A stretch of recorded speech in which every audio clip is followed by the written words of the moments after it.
जसे गरीबदासजींनी म्हटले आहे की सतगुरु की मैं बलिहारी, जो जन्म मरण मिटाही, जो जन्म आणि मृत्यूच्या या दीर्घ आजाराचा नाश करेल. म्हणतात अशा सद्गुरूवर मी जीव ओवाळून टाकतो. तर जन्म मरणाच्या रोगाचा नाश कबीर परमेश्वरच करू शकतात. आणि कबीर परमेश्वरजी ज्या आपल्या आत्म्याला दासाला इथे पाठवतात स्वतःचं सामर्थ्य देऊन, किंवा त्याच्या करवी परमात्माच करवून घेतो. अन्य नाही कोणत्या भगवानाच्या भक्तीने हा जन्म मरणाचा रोग नाश होऊ शकतो.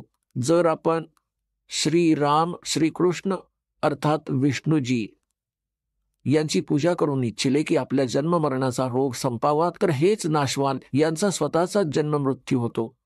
तसंच शंकरजींचाही जन्म मृत्यू होतो, ब्रह्माजींचा जन्म मृत्यू होतो. यांचा पिता आहे क्षरपुरुष, ज्याला कालरूपी ब्रह्म देखील म्हणतात, जो गीता सांगत आहे श्रीकृष्णजींमध्ये प्रवेश करून. तो स्वयं स्वीकार करतो गीतेचा अध्याय नंबर 4 श्लोक नंबर 5 आणि 9 मध्ये, अध्याय नंबर 2 श्लोक नंबर 12 मध्ये, गीतेच्या अध्याय नंबर 10 श्लोक नंबर 2 मध्ये. हा म्हणतो, अर्जुना तुझे माझे खूप जन्म झाले आहेत, तू नाही जाणत, मी जाणतो. यावरून सिद्ध आहे की या ब्रह्मची पूजा करणाराही जन्म मरणाच्या रोगापासून नाही वाचू शकत. आणि ब्रह्मची साधना ब्रह्म पुजारी गुरूंकडूनच घ्यावी लागते. त्या गुरुला शरण गेल्यावर जन्म मृत्यूचा रोग नाही संपू शकत. आणि जोपर्यंत जन्म मृत्यूचा रोग नाही संपत, शांती नाही मिळू शकत. गीता ज्ञानदाता 8व्या अध्यायाच्या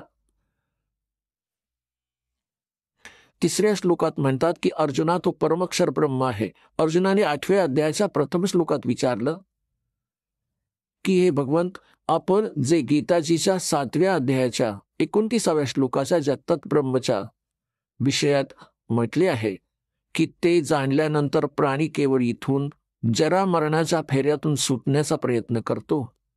जरा म्हणजे वृद्धत्व, वृद्धावस्थेतील कष्ट, आणि मरण म्हणजे मृत्यूपासून वाचण्याचा सुटण्याचा प्रयत्न करतो. तो संसाराच्या कोणत्याही गोष्टीत रस ठेवत नाही.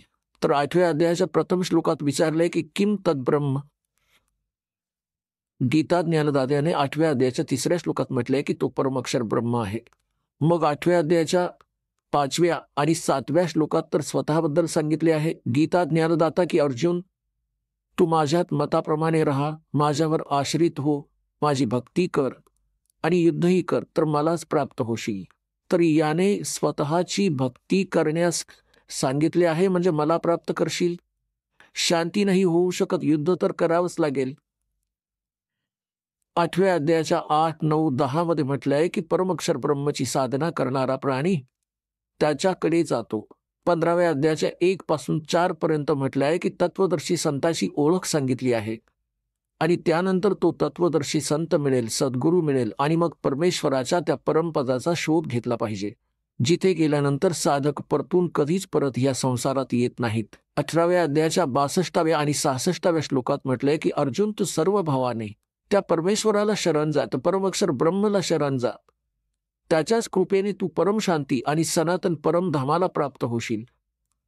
आणि असंच 18व्या अध्यायाच्या 66व्या श्लोकात म्हटलं आहे की सर्व धर्मां परित्यज्यम माम. माझ्या स्तराची जी साधना आहे, जशी 8व्या अध्यायाच्या 13व्या श्लोकात गीता ज्ञानदाता म्हणतो की ओम इति एकाक्षरम ब्रह्म व्याहरण माम अनुस्मरण य प्रयाती त्यजन देहम स याती परमाम गतीम. मज ब्रह्मचा एक ओम मंत्र आहे.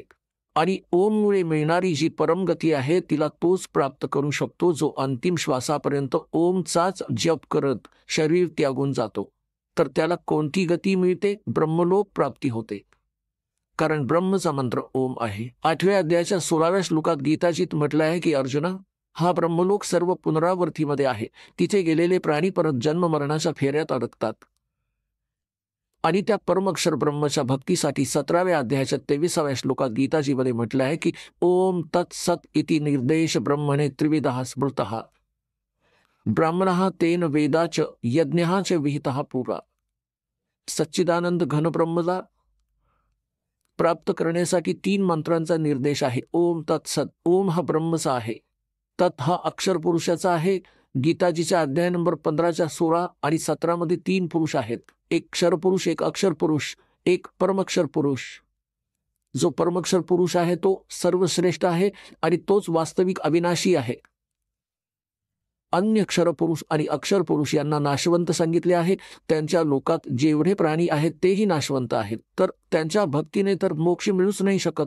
आता श्रीमद भगवत गीता अध्याय नंबर 17च्या श्लोक नंबर 23 मध्ये ओम तर ब्रह्मचा जप आहे क्षरपुरुषाचा आणि तत् हा सांकेतिक आहे अक्षर पुरुषाचा आणि जो सत शब्द आहे तो पण सांकेतिक आहे. याला सार नाम देखील म्हणतात, याला आदी नाम देखील म्हणतात.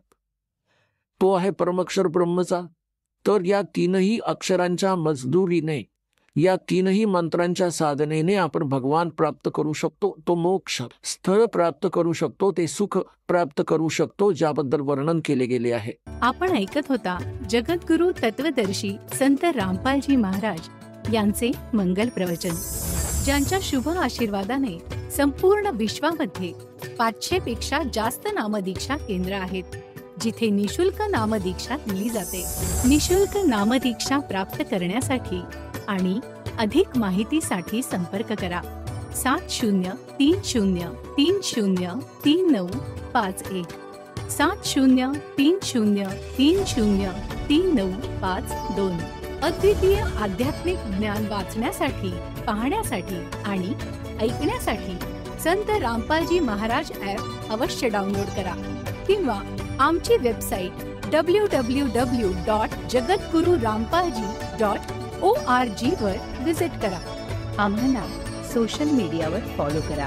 सर्व पवित्र धर्मांच्या पवित्र शास्त्रांवर आधारित प्रमाणित अनमोल पुस्तक ज्ञानगंगा किंवा जगण्याचा मार्ग यापैकी कोणतेही एक पुस्तक निशुल्क मागवण्यासाठी आपण आम्हाला आपले पूर्ण नाव, पूर्ण पत्ता, पिनकोड आणि फोन नंबर सह लिहून 7030303951 किंवा 7030303952 या नंबरवर SMS करू शकता किंवा 7030303950 या नंबरवर व्हॉट्सअप देखील करू शकता.